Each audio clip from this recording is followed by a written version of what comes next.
कार्तिक मातम अध्याय 26। कार्तिक मास महात्म का 26वां अध्याय।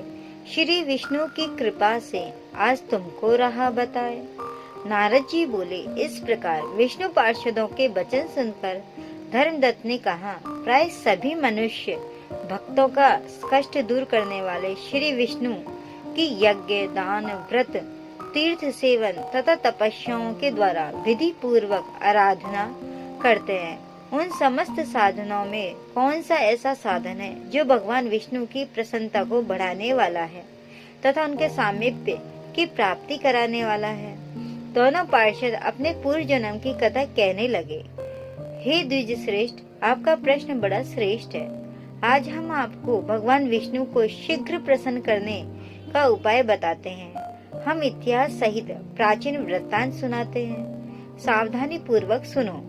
ब्राह्मण पहले कांचीपुरी में चोल नामक एक चक्रवर्ती राजा हो गए। उन्हीं के नाम पर उनके अधीन रहने वाले सभी देश चोल नाम से विख्यात हुए।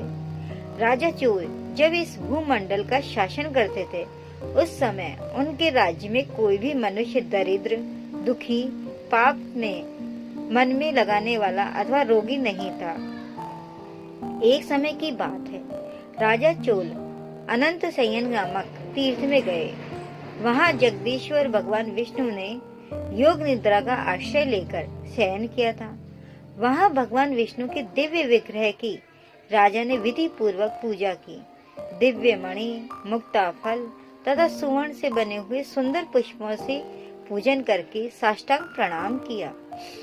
प्रणाम के ज्यों ही बैठे, उसी समय उनकी दृष्टि भगवान के पास आते हुए एक ब्राह्मण पर पड़ी, जो उन्हीं की कांची नगरी के निवास करते थे।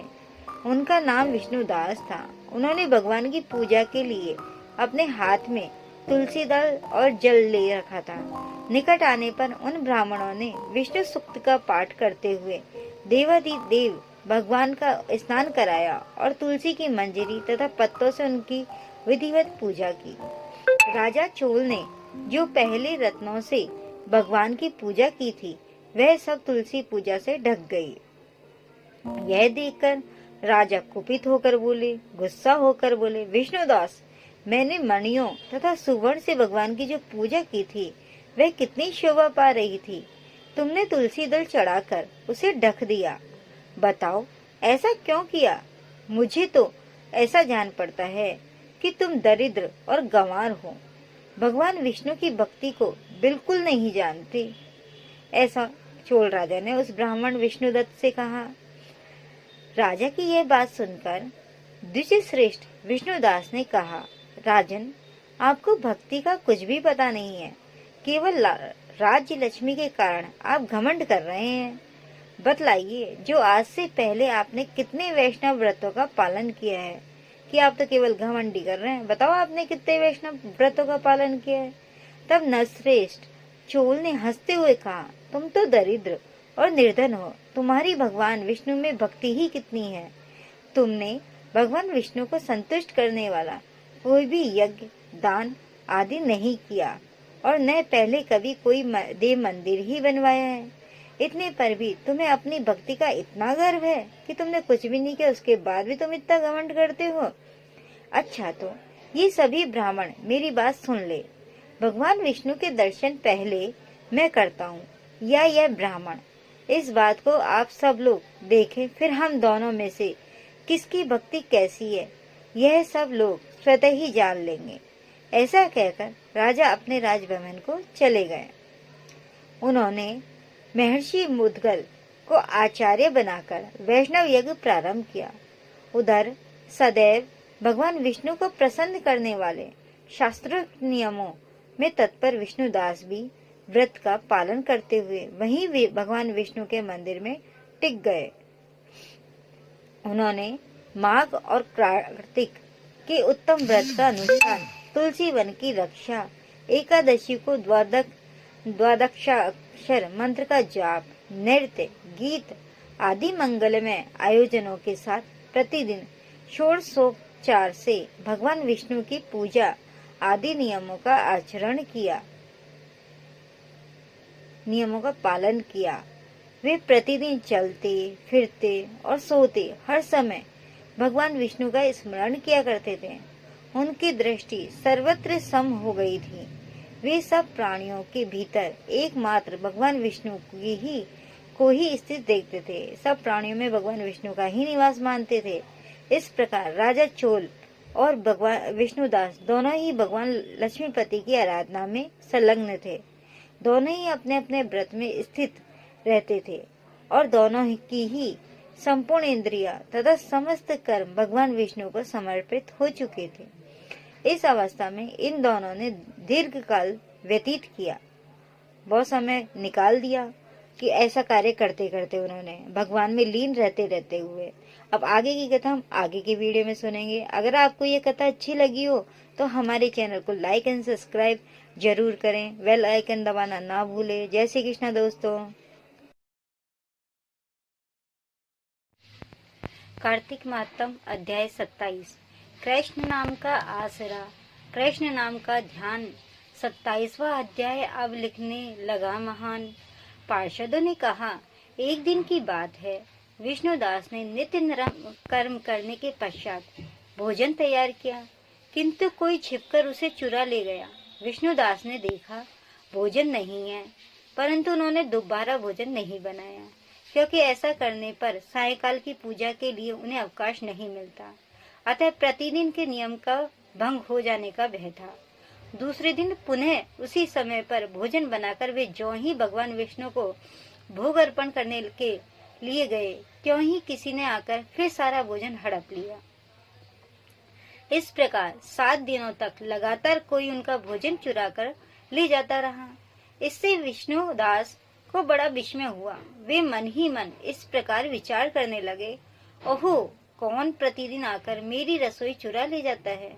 यदि दोबारा रसोई बनाकर भोजन करता हूँ तो सायंकाल की पूजा छूट जाती है। यदि रसोई बनाकर तुरंत ही भोजन कर लेना उचित हो तो मुझसे यह न होगा, क्योंकि भगवान विष्णु को जब सब कुछ अर्पण किए बिना कोई भी वैष्णव भोजन नहीं करता।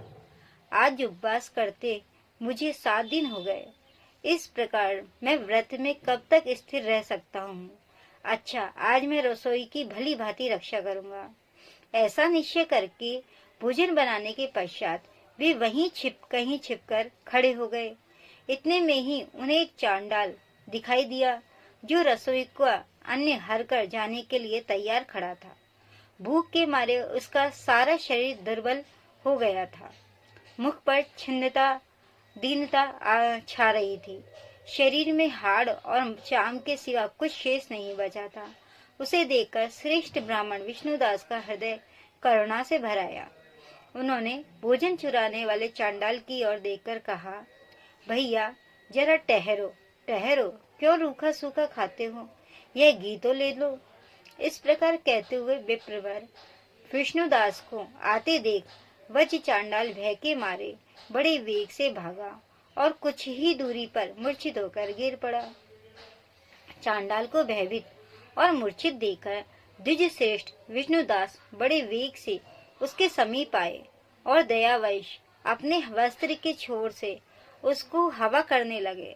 तदंतर जब वह उठकर खड़ा हुआ तब विष्णुदास ने देखा वहां चांडाल नहीं है, बल्कि साक्षात नारायण ही शंख चक्र और गदा धारण किए सामने उपस्थित हैं। अपने प्रभु को प्रत्यक्ष देखकर विष्णुदास सात्विक भाव से वशीभूत हो गए। वे स्तुति और नमस्कार करने में भी समर्थ न हो सके, यानी कि वह सुध-बुध भूल गए। तब भगवान ने सात्विक व्रत का पालन करने वाले अपने भक्त विष्णुदास को छाती से लगा लिया और उन्हें अपने जैसे रूप देकर बैकुंठ धाम को ले गए। उस समय यज्ञ में दीक्षित हुए राजा चोल ने देखा विष्णुदास एक श्रेष्ठ विमान पर बैठकर भगवान विष्णु के समीप जा रहे हैं। विष्णुदास को बैकुंठ धाम में जाते देख राजा ने शीघ्र ही अपने गुरु महर्षि मुद्गल को बुलाया और इस प्रकार कहना आरंभ किया, जिसके साथ स्पर्धा करके मैंने इस यज्ञ दान आदि कर्म का अनुष्ठान किया, वह ब्राह्मण आज भगवान विष्णु का रूप धारण करके मुझसे पहले ही बैकुंठ धाम को जा रहा है।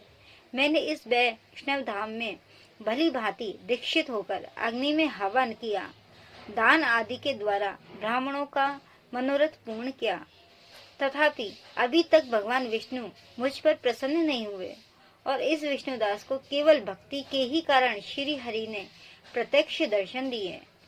अतः जान पड़ता है कि भगवान विष्णु केवल दान और यज्ञों से सब प्रसन्न नहीं होते, उन प्रभु का दर्शन कराने में भक्ति ही प्रधान कारण है। दोनों पार्षदों ने कहा। इस प्रकार कहकर राजा ने अपने भांजे को राज सिंहासन पर अभिषेक कर दिया। वे बचपन से ही यज्ञ की दीक्षा लेकर उसी में संलग्न रहते थे, इसलिए उन्हें कोई पुत्र नहीं हुआ। यही कारण है कि उस देश में अब तक भांजे ही राज्य के उत्तराधिकारी होते हैं। भांजे को राज्य देकर राजा यज्ञशाला में गए और यज्ञ कुंड के सामने खड़े होकर भगवान विष्णु को संबोधित करते हुए 3 बार उच्च स्वर से निम्नांकित वचन बोले। भगवान विष्णु, आप मुझे मन, वाणी, शरीर और क्रिया द्वारा होने वाली अविचल भक्ति प्रदान कीजिए। इस प्रकार कहकर वे सबके देखते देखते अग्निकुंड में कूद पड़े। बस उसी क्षण भक्त वत्सल भगवान विष्णु अग्निकुंड में प्रकट हो गए। उन्होंने राजा को छाती से लगाकर एक श्रेष्ठ विमान में बिठाया और उन्हें अपने साथ लेकर बैकुंठ धाम को प्रस्थान किया। नारद जी बोले, हे राजन, जो विष्णुदास थे वे तो पुण्यशील नाम से प्रसिद्ध भगवान के पार्षद हुए और जो राजा चोल थे उनका नाम सुशील हुआ। इन दोनों को अपने ही समान रूप देकर भगवान लक्ष्मीपति ने अपना द्वारपाल बना लिया। वे दोनों के दोनों भगवान विष्णु के द्वारपाल बन गए। ये है भक्ति का श्रेष्ठ रूप। जय श्री कृष्ण दोस्तों।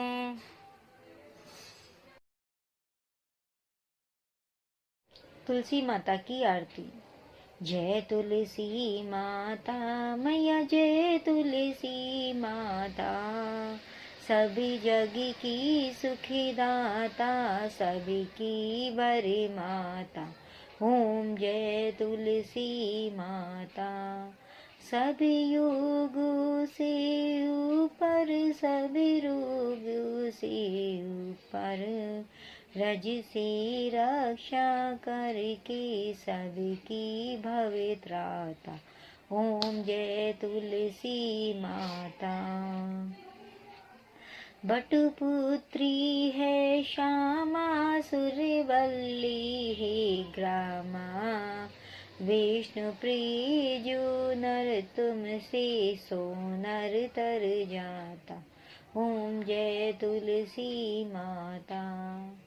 हरि की शीश विराजत, त्रिभुवन से हो वंदित, पतित जनों की तारणी, पतित जनों की तारणी, तुम हो विख्याता। ओम जय तुलसी माता। ओम जय तुलसी माता मैया, जय तुलसी माता। लेकर जन्म विजन में आई दिव्य भवन में, मानव लोक तुम्हीं से, मानव लोक तुम्हीं से, सुख संपत्ति पाता। ओम जय तुलसी माता। जय तुलसी माता मैया, जय तुलसी माता। हरि को तुम्हें अति प्यारी, श्याम वरण सुकुमारी, प्रेम अजब है उनका, प्रेम अजब है उनका, तुमसे कैसा नाता। ओम जय तुलसी माता। जय तुलसी माता मैया, जय तुलसी माता। सभी जग की सुखी दाता, सभी जग की सुखी दाता, सभी की वरे माता। ओम जय तुलसी माता। जय तुलसी माता मैया, जय तुलसी माता।